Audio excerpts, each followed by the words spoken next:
A kitchen grain mill has been on my bucket list since learning the value of freshly ground grain. Now's the time. Committed.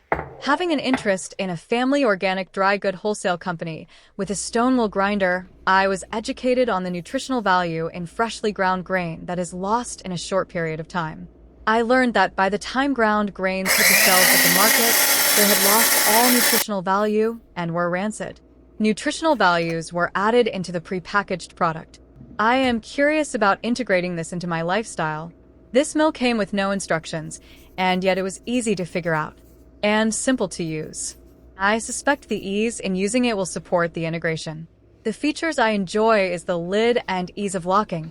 The motor shuts off automatically, and the mill tilts easily to empty the flour out. It's handy, small, and easy to use even for a first-timer.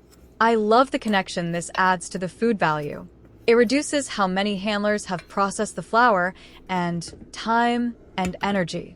1 cup of wheat berries equals 2 cups of flour. It will also save space. Reduced effort.